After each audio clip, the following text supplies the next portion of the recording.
अच्छा जी, ये देखिएगा, ये तस्वीर नजर आ रही होगी आपको। मैं इसको थोड़ा सा जूम कर देती हूँ।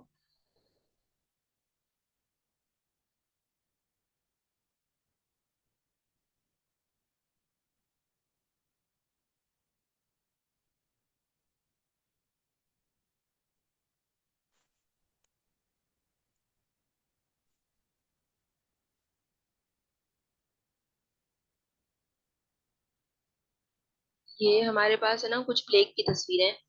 इसमें क्या हो रहा है, अगर इस पिक्चर को आप गौर से देखें तो इस पिक्चर के अंदर बैक्टीरिया पूरे में ग्रो हुए हैं, पूरा ब्लू कलर आ रहा है। लेकिन यहाँ क्या हो रहा है, जहां जहां पे भी वायरस से इन्फेक्शन किया वहां पे आपको क्लियर एरिया नजर आ रहा है, ब्लू आपका खत्म हो गया। ब्लू का तो मतलब ये है कि वहां से वायरस ने बैक्टीरिया को खत्म कर दिया है। अगर मैं और अच्छी तस्वीर कोई ढूंढूं।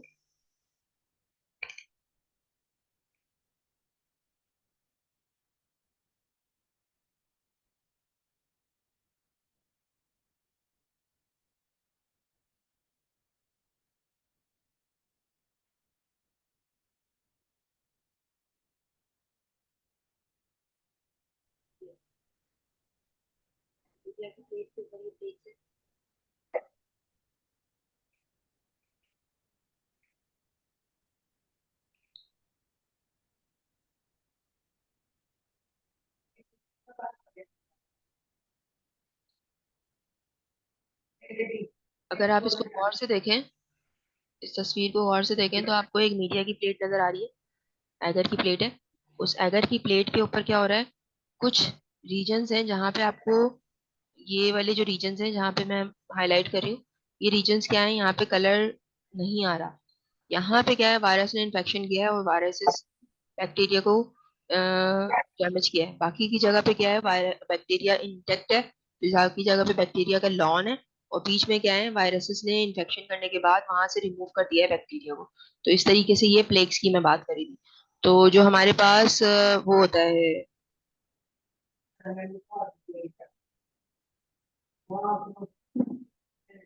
जो म्यूटेंट्स होते हैं, उनकी जो प्लेग होता है उसकी अपीयरेंस चेंज हो जाती है। उसकी वजह से हमें आइडिया हो रहा होता है कि अब ये क्या हो रहा है, पैथोजेनेसिटी शो कर रही होती है। समटाइम्स वो प्लेग्स बड़े हो जाते हैं, समटाइम्स वो प्लेग छोटे हो जाते हैं। समटाइम्स वो प्लेग में क्या होती है, इरेगुलरिटीज आ जाती है, उसकी वजह से हमें लगता होता है कि ये प्लेग्स जो है वो मॉडिफाई हुआ है। ठीक है, फिर क्या है, ड्रग रेजिस्टेंस। बहुत सारे, आमतौर पे इस वक्त जो पाकिस्तान में हो रहा है कि वायरसेस क्या कर रहे होते हैं कि वायरल इन्फेक्शंस के उस पे आपको एंटीबायोटिक ही दी जा रही होती है, जो कि ऐसा नहीं होता है। वायरसेस के अगेंस्ट आपको एंटीबायोटिक एंटीवायरल्स दी जाती है। एंटीवायरल्स का मैकेनिज्म अलग होता है, एंटी बैक्टीरिया का या एंटीबायोटिक्स का मैकेनिज्म अलग होता है। और एंटीबायोटिक्स जो होती हैं इनसफिशिएंट होती हैं आपके बैक्टीरिया के ऊपर।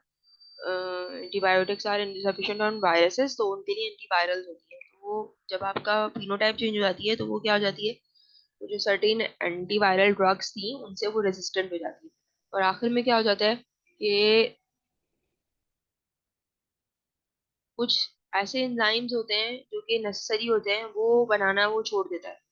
तो वो म्यूटेशन जो हुई है वो उस एंजाइम की जीन में हुई है, और एंजाइम की जीन अगर वो एसेंशियल थी, उसमें म्यूटेशन की वजह से वो बनाना छोड़ दे रहा है, तो वो वायरस क्या करता है, वो एंजाइम डेफिशिएंट हो जाता है। तो उसको एंजाइम डेफिशिएंट म्यूटेंट कहते हैं। अब क्या होता है, phenotypes of mutant. Hot mutants क्या होते हैं, जो मैं भी थोड़ी देर पहले बता रही थी। हॉट म्यूटेंट्स वो होते हैं जो हायर टेम्परेचर पे बेटर ग्रो करते हैं देन वाइल्ड टाइप। और जो हमारा पायरेक्सिया है, या जो फीवर का रिस्पॉन्स है, we know that when we have any kind of infection, then our body starts to elevate the temperature so that bacteria और viruses cannot grow properly. पर यहाँ क्या हो रहा होता है, जब टेम्परेचर बढ़ता है तो वो हायर टेम्परेचर पे ज्यादा अच्छे से ग्रो करना शुरू कर देते हैं। तो ये कहलाते हैं हॉट म्यूटेंट्स। इसी तरह एट्यूनेटेड म्यूटेंट्स क्या होते हैं, वो म्यूटेंट्स होते हैं जो वीक हो गए हैं। मतलब वायरसेस को किसी वजह से मॉडिफाई किया गया है, और उस मॉडिफिकेशन की वजह से वायरसेस क्या हो गए, वीक हो गए। और वायरसेस जब मॉडिफाई होके वीक हो गए तो वो वीकनेस की वजह से क्या हो रहा है, वायरसेस जब मॉडिफाई हो रहे हैं तो वायरसेस की मॉडिफिकेशन की वजह से वायरसेस में क्या हो रहा है, आपकी जो क्या कहते हैं उसको, जो उनकी पैथोजेनेसिटी है वो कम हो गई है, और जब पैथोजेनेसिटी कम हो गई है तो पैथोजेनेसिस चेंज हो गई है, उसकी वजह से वो अब कहाँ यूज होंगे, वैक्सीन डेवलपमेंट में। हमने एक टाइप की वैक्सीन पढ़ी थी एट्यूनेटेड वैक्सीन, वो बनाने के अंदर आपको एट्यूनेटेड म्यूटेंट्स यूज हो रहे होते हैं। अब क्या है रिकॉम्बिनेशन, रिकॉम्बिनेशन क्या होती है, एक और मैकेनिज्म है। हमने डीएनए के अंदर भी हमने पढ़ा था रिकॉम्बिनेशन क्या होती है, जब डीएनए के दो फ्रेगमेंट्स आप उसमें इंटरचेंज हो रहे होते हैं तो हमारे पास हम कहते हैं सिस्टर क्रोमैटिड्स जो है वो एक्सचेंज हो जाते हैं, तो रिकॉम्बिनेशन होती है, वही हो रहा है यहाँ पे।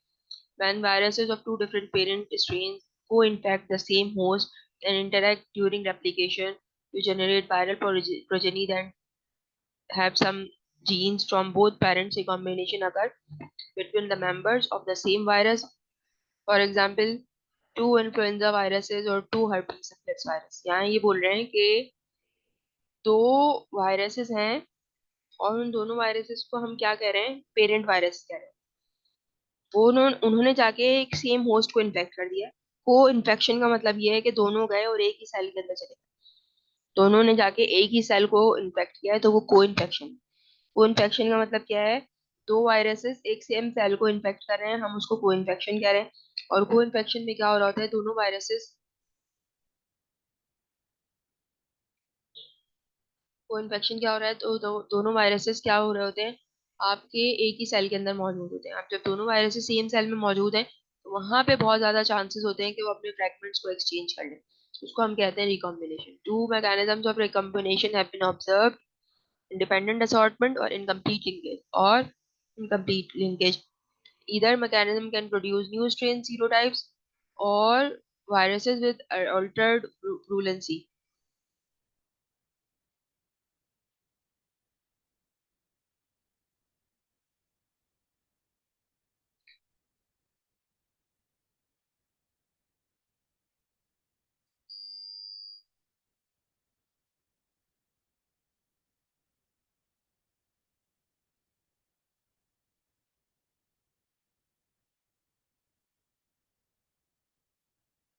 अब ये देखिए रिकॉम्बिनेशन बाय इंडिपेंडेंट असॉर्टमेंट क्या होती है और रिकॉम्बिनेशन री असॉर्टमेंट क्या हो रही होती है। इंडिपेंडेंट असॉर्टमेंट में क्या होता है, दो वायरसेस जो कि सेगमेंटेड हैं उनके दरमियान में जब रिकॉम्बिनेशन हो रही होती है वो कहलाती है इंडिपेंडेंट असॉर्टमेंट। जो आपका मेंडल का सेकंड लॉ था ना, कि जो सेकंड था पता नहीं थर्ड था, कि जो दोनों जो जो गेमेट्स के अंदर जो आपकी एलील्स जारी होती हैं वो एक दूसरे पे इंडिपेंडेंट होती हैं, वो कोई फर्क नहीं पड़ता, वो इंडिपेंडेंट असॉर्टमेंट कहलाती है। कैसे करती हैं अभी हम देखेंगे। genes that resides on different piece of nucleotides are randomly assorted। वो जीन्स जो कि डीएनए के अलग अलग पीसेस पे होती हैं, अलग अलग सेगमेंट्स पे होती हैं, वो रैंडमली असॉर्ट होती हैं, उनका एक दूसरे पे कोई डिपेंडेंस नहीं होती। लेकिन वो जीन्स जो कि सेम फ्रैगमेंट पे मौजूद हैं, वो क्या करती हैं, वो एक दूसरे की को इन्फ्लुएंस कर रही होती है। जैसे एक जीन ये है और दूसरी जीन, एक फ्रैगमेंट डीएनए का ये है, दूसरा फ्रैगमेंट डीएनए का ये है। अब पहले वाला जो फ्रैगमेंट है इसके ऊपर एक जीन यहाँ है, एक जीन यहाँ है। अब ये दोनों क्या करेंगी, ये एक दूसरे के ऊपर डिपेंड कर सकती है। समटाइम्स क्या होता है, दो करीब की जो जीन्स होती हैं एक जहाँ जाएगी दूसरी भी वहीं जाएगी। जैसे आपकी क्लास में बहुत सारे ऐसे वो है ना, फ्रेंड्स का ग्रुप है जो एक जहाँ दूसरी वहाँ। जैसे आपकी ये जो ट्विन्स हैं दोनों, एक जहाँ होगी तो दूसरी भी वहीं होगी ना। इसी तरीके से जो आपकी ये हैं, क्या नाम है इनका, साजिद हैं, जहाँ साजिद होंगे वहां फैसल होंगे। तो मतलब कहने का ये है, ये एक जहाँ होगी दूसरी जीन भी वहीं जाएगी, तो ये दूसरे पे एक दूसरे पे क्या करेंगे, they are dependent on each other. लेकिन अब एक यहाँ पे एक फ्रैगमेंट ये है और दूसरा फ्रैगमेंट ये, एक जीन फ्रैगमेंट वन पर है और दूसरी जीन फ्रैगमेंट टू पर है। अब जरूरी नहीं है कि फ्रैगमेंट वन की जीन डिपेंड करे फ्रैगमेंट टू पे, क्योंकि वो दोनों तो बिल्कुल ही अलग है ना। एक ग्रुप वन था, एक ग्रुप टू था, वन के मेंबर्स टू पे डिपेंड ही नहीं करेंगे। फॉर एग्जाम्पल मैं ये कहूँ कि एक ग्रुप है आपका साजिद फैसल का और एक ग्रुप है आपका फायजा और निदा का, तो हम ये बोलेंगे भाई फायजा जहाँ पे भी जाएंगी वो वहां जाएंगी जहाँ पे साजिद या फैसल जाएंगे। ऐसा मुमकिन नहीं है, क्योंकि उन दोनों के बीच में कोई डिपेंडेंसी नहीं है, वो दोनों अलग ग्रुप है। तो जीन्स के साथ भी यही होता है, जो जीन ग्रुप वन में होती है वो दूसरी वाली जीन्स पे डिपेंड नहीं कर रही होती है। तो यहाँ पे जो जीन्स अलग अलग सेगमेंट्स पे डिफरेंट पीसेस पे होती है वो रैंडमली असॉर्ट करती है।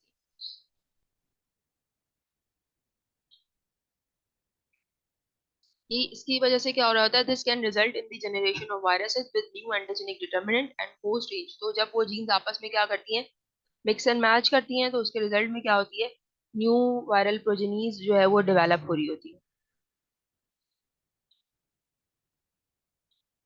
Development of new antigenic determinants through independent assortment is called antigenic shift.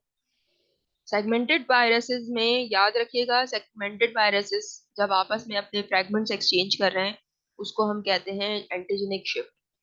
Segmented virus आपका इन्फ्लुएंजा है, वो आपस में जब फ्रैगमेंट्स एक्सचेंज करेंगे हम उसको कहते हैं एंटीजेनिक शिफ्ट। अभी हम पढ़ने लगे हैं एंटीजेनिक शिफ्ट।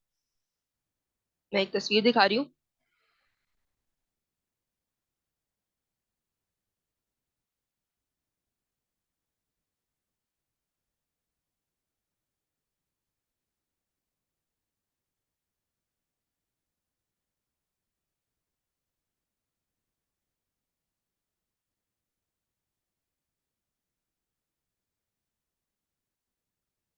ये एक तस्वीर है, नजर आ रही है सबको?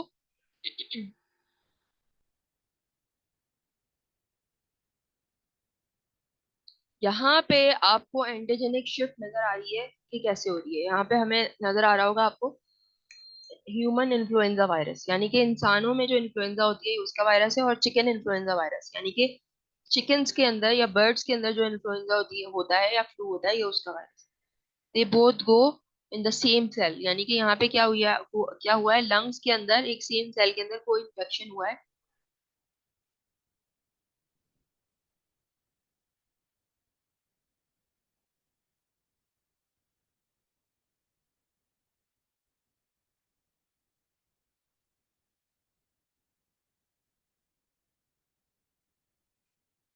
सेम सेल में उसका इन्फेक्शन हो गया है, और सेम सेल में इन्फेक्शन की वजह से क्या हुआ, दोनों के दोनों वायरसेस एक सेम सेल में आ गए।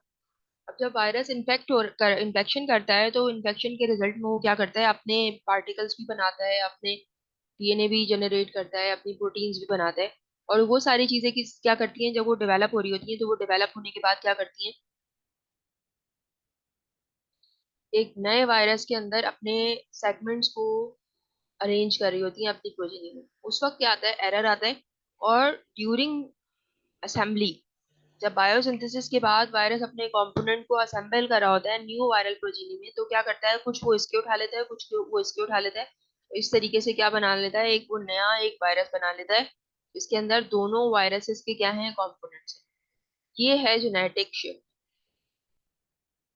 इसके में क्या हुआ कि वायरस ने दोनों के जेनेटिक कंपोनेंट्स को लेके एक नया स्ट्रेन बना ली। अभी क्या होगा, यहाँ पे अगर हम देखेंगे तो उसमें ऑरेंज वाली स्ट्रेन थी, उसके अंदर एक ये ब्लैक वाली आ गई। इसका मतलब ये जो वायरस है, आप चिकन की जो स्ट्रेन थी उसकी जो जीन थी वो इंसानों में आ गई, तो अब ये चिकन के ऊपर भी इन्फेक्ट कर सकता है और इंसानों पे भी इन्फेक्ट कर सकता है। तो इसने क्या किया, अपनी होस्ट रेंज को ब्रॉड कर लिया, होस्ट रेंज इसने क्या कर लिए, बढ़ा लिए। तो ये है एंटीजेनिक शिफ्ट, जिसमें दो वायरसेस हैं और वो दोनों वायरसेस एक दूसरे पे इंडिपेंडेंट है। वो दोनों इंडिपेंडेंट वायरसेस क्या करेंगे, एक दूसरे के ऊपर रिलाय नहीं करते। वो जब बायोसिंथेसिस हो रही होती है, उस बायोसिंथेसिस के रिजल्ट में क्या करते हैं, वो अपने कंपोनेंट एक्सचेंज करते हैं। और जब वो अपने कंपोनेंट्स को एक्सचेंज करते हैं, तो वो कंपोनेंट एक्सचेंज करने की वजह से क्या हो रहा होता है,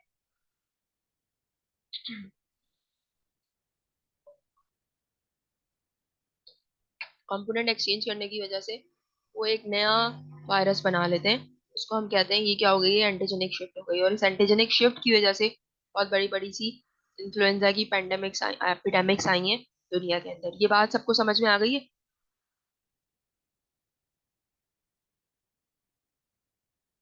तो what is antigenic shift? Mixing of genes from influenza virus of different species.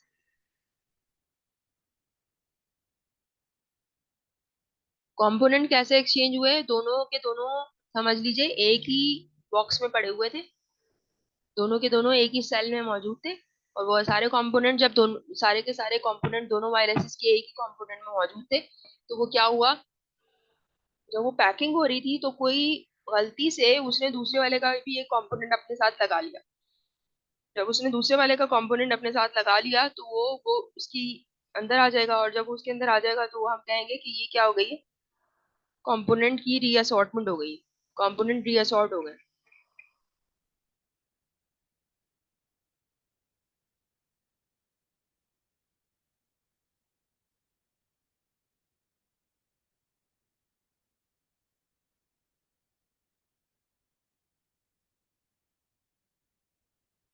ठीक है जी।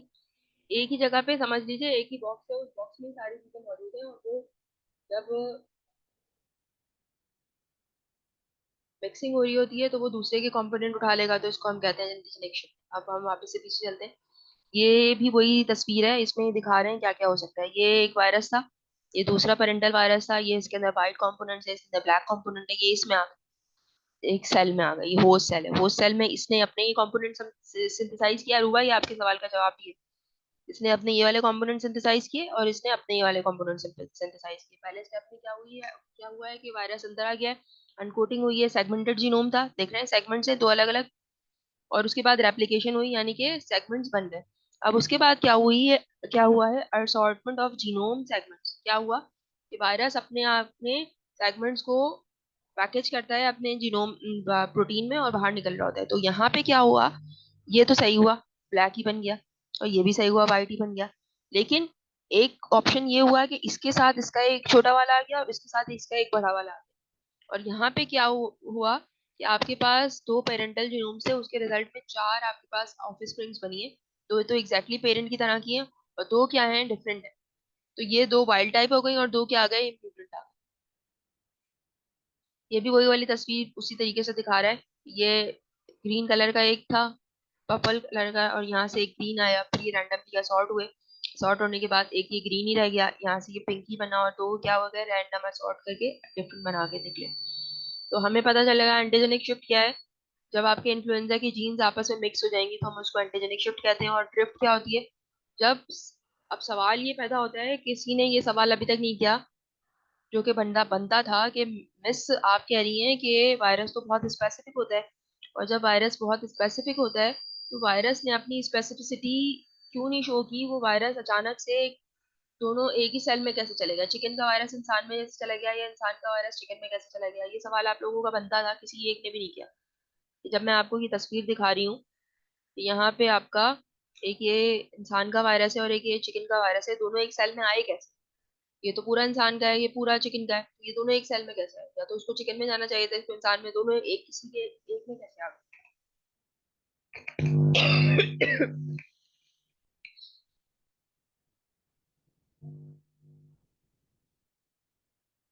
इंस्पेक्शन इन्फेक्शन स्पेसिफिक ही होता है, एक स्पेसिफिक वायरस में अपनी स्पेसिफिक होस्ट रेंज के साथ ही हो रहा होता है। लेकिन भी क्या होता है, लेकिन होता यह है कि with the passage of time Aahista Aahista slow mutations भी हो रही होती हैं, जो एक्यूमुलेट हो रही होती हैं, उसको हम कहते हैं antigenic drift. Involve the accumulation of series of minor genetic changes. छोटी छोटी सी, एक जनरेशन में ए चेंज हो गया, दूसरी जनरेशन में कोई सी चेंज हो गया, फिर कोई सी जनरेशन में जी चेंज हो गया, तो ये माइनर चेंजेस की आ रही होती है। इन माइनर चेंजेस का जब हम बहुत सारी चेंजेस एक्यूमुलेट हो जाती है, तो वो बहुत सारी चेंजेस एक्यूमुलेट होने की वजह से क्या हो जाती है, एंटीजेनिक ड्रिफ्ट बन जाता है। एंटीजेनिक ड्रिफ्ट क्या होती है, बहुत सारी माइनर म्यूटेशंस क्या आती हैं, और वो माइनर म्यूटेशन जब एक्यूमुलेट हो जाती हैं तो उनके एक्यूमुलेशन से क्या होता है, जेनेटिक एंटीजेनिक ड्रिफ्ट आ जाता है। और वो एंटीजेनिक ड्रिफ्ट क्या होती है, उसके रिजल्ट में यहाँ ये हुआ था कि इस वायरस में या इस वायरस में, दोनों में से किसी भी वायरस के अंदर एंटीजेनिक ड्रिफ्ट आई होगी, यानी कि माइनर चेंजेस आई होंगी दोनों में ही, और उसकी वजह से वो किसी वजह से उसने होस्ट रेंज अपनी मॉडिफाई की थी। और उसके बाद क्या हुई, ड्रास्टिक चेंज ये आया कि उसके कंपोनेंट ही एक्सचेंज हो गए। तो ये दोनों फिनोमेना है जो सेगमेंटेड जीनोम के अंदर नजर आते हैं आपको। एक का नाम होता है एंटीजेनिक शिफ्ट और दूसरे का नाम होता है एंटीजेनिक ड्रिफ्ट। तो ये भी वही वाली तस्वीर दिखा रहे हैं, एंटीजेनिक शिफ्ट और एंटीजेनिक ड्रिफ्ट की। देखो अब यहाँ पे हमारे पास क्या हो रहा है, ये वही बताने की कोशिश कर रहे हैं जो अभी हम बात कर रहे थे। ये डक का वायरस था, ये स्वाइन का वायरस था, और ये क्या हुआ, एंटीजेनिक शिफ्ट क्या हुई कि जब के वायरस के के जो कंपोनेंट थे वो स्वाइन में चले गए, और इसकी वजह से क्या हुआ, इसकी होस्ट रेंज मॉडिफाई हुई। फिर इसी तरह यहाँ से ये वायरसेस उठ के जब किसी तीसरे होस्ट में जाएंगे तो क्या हो जाएगी, इनकी होस्ट रेंज और ब्रॉड हो जाएगी। तो ये क्या हो जाएगा, एपिडेमिक्स और एंटीजेनिक शिफ्ट और एंटीजेनिक ड्रिफ्ट कॉज कर रहे होते हैं। ये देखें, ये येलो वायरस ही था, ये भी येलो वायरस ही है। और इसमें क्या हुआ है, इसके सेगमेंट्स में छोटे छोटे रेड इनकॉर्पोरेट हुए, ये माइनर चेंजेस है। लेकिन यहाँ पे ये देखिए, ये ब्लू था और इस ब्लू के अंदर येलो के फ्रेगमेंट्स आए। ये वाला उठ के वायरस आया है, इसके ब्लू के अंदर कुछ येलो वाले फ्रेगमेंट्स आए, यानी कि पूरे के पूरे फ्रेगमेंट एक्सचेंज हुए हैं। इस ब्लू के अंदर कुछ येलो के फ्रेगमेंट्स आए, तो ये हमारा क्या हुआ है, एंटीजेनिक शिफ्ट हुई है, यानी कि पूरे के पूरे फ्रेगमेंट एक्सचेंज हुए हैं। यहाँ पे क्या हुआ था, ब्लू के अंदर ही कुछ चेंजेस आएंगे, तो एंटीजेनिक ड्रिफ्ट है। तो ड्रिफ्ट के रिजल्ट में एपिडेमिक्स आती हैं, और शिफ्ट के रिजल्ट में अक्सर पैंडेमिक्स आती है, कि पूरा बर्ड फ्लू की पैंडेमिक आ गई, स्वाइन फ्लू की पैंडेमिक आ गई। तो ये क्या है, एंटीजेनिक शिफ्ट और एंटीजेनिक ड्रिफ्ट। ये वाली तस्वीर के अंदर कुछ एक एरर है, वो आप लोग मुझे देखिएगा, वो एरर क्या है और मुझे बताइएगा। अभी इसका वो यहीं तक स्टॉप करेंगे। कितनी रह गई स्लाइड, क्योंकि मेरी दूसरी क्लास है थर्ड ईयर की, अभी 23 है, तो अभी कुछ बाकी है, अभी तो कुछ नहीं, काफी बाकी है। तो इसको भी हम आज ही रखेंगे, यहीं पे रोकेंगे। देखें, मैं बताती हूँ नेक्स्ट क्लास कब होगी, फिर हम नेक्स्ट क्लास के अंदर इसकी आगे बात करेंगे। अभी तक किसी को कोई सवाल करना है तो वो कर ले।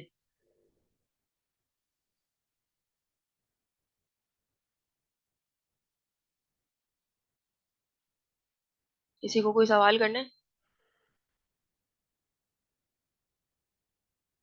चलें, इसको आज हम यहीं पे रोकेंगे। कंडीशनल लीथल क्या होता है, लीथल का मतलब होता है खतरनाक।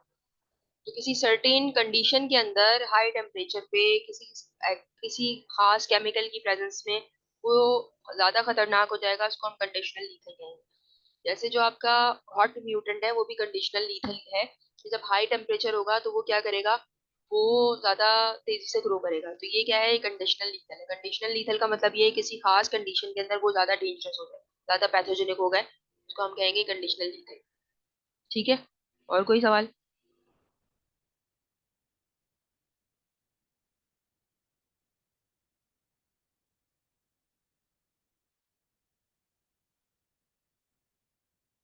वायरसेस की स्पेसिफिसिटी होती है, वायरस अपना इन्फेक्शन जो भी कर रहा होता है बहुत ही स्पेसिफिकली कर रहा होता है, स्पेसिफिक होस्ट पे कर रहा होता है।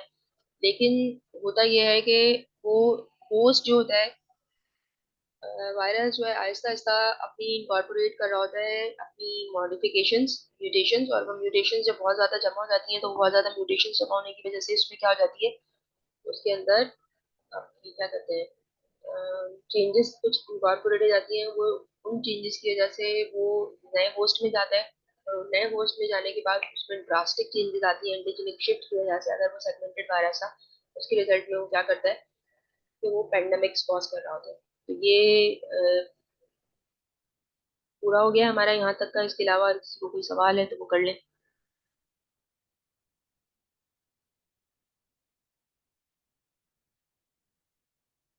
चलें जी, फिर हम इसको यहीं रोकते हैं।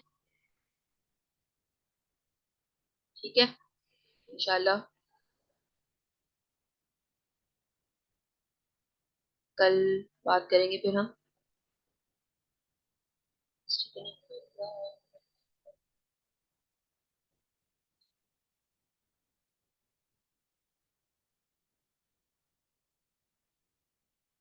जो सेल है ना, वो भी एक बॉडी ही है। अगर मैं ये बोल रही हूँ कि वायरस एक सेल में है, तो वो सेल किसी इंसान में ही होगा ना, या किसी चिकन में ही होगा। तो वो वायरस हमेशा किसी सेल में ही ग्रो करते हैं। वैक्सीन जब बनती है, वो अब हम अगली क्लास में बात करेंगे।